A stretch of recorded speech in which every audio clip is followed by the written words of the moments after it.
we were talking about earlier strays, and you recalled one I'd kind of forgotten about me meeting you up here to look at a stray at these headquarters pens.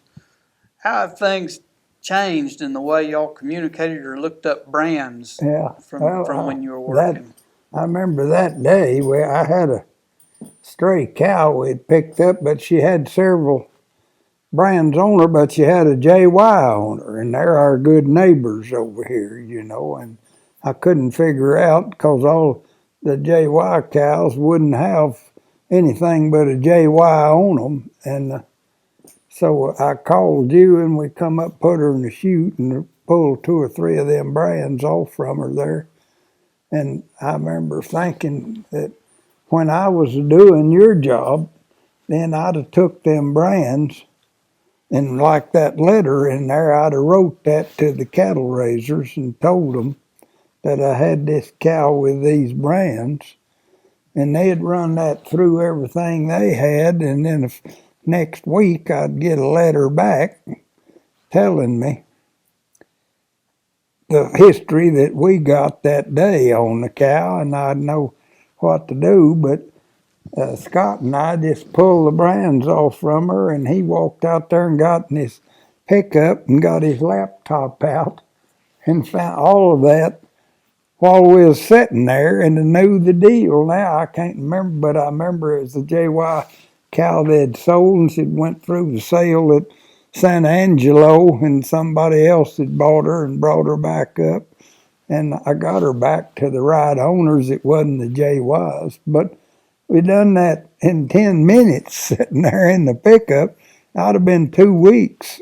See, as an inspector, time you write a letter to the association, and then they send that back to you, and that information, well, it'd take several days, and you was able to do it on that laptop in 20 or 30 minutes that we sitting out there on the west side.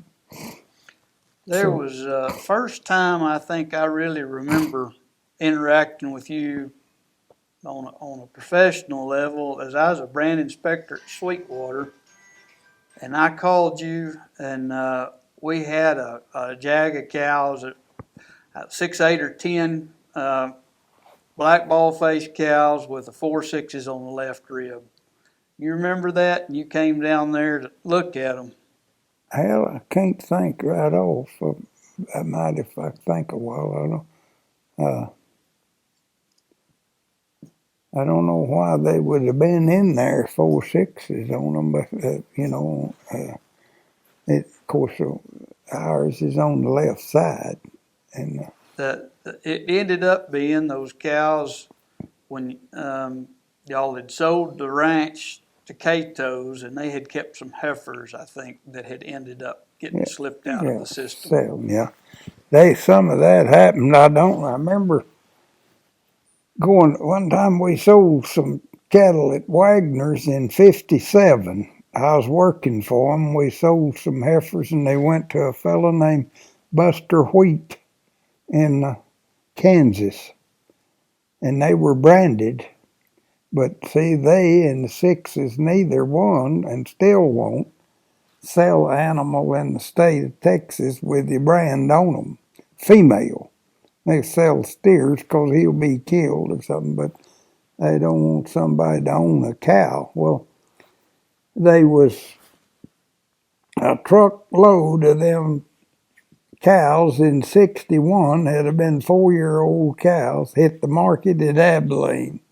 And they called me immediately that there's some Wagner cows, straight D cows, on sale there. And I went down there and run it down. And this fella in Kansas that had bought them had just decided he'd send a short truck load down there and test that market at Abilene. And we kept up with every one of them where they went, and I kept up with them for a long time till they'd have been sold or something. The ranch wanted, the Wagners wanted me to keep up with where the cattle went so that we'd know. And then I remember going to Decatur one time here a few years ago from here, and an old boy had wound up with 2, 4, 6 heifers, old cows. They were old cows on the sale,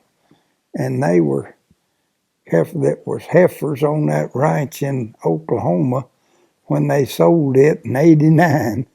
They sold that ranch, and these things had come back several years later as old cows, them too, and a boy had them there at Decatur.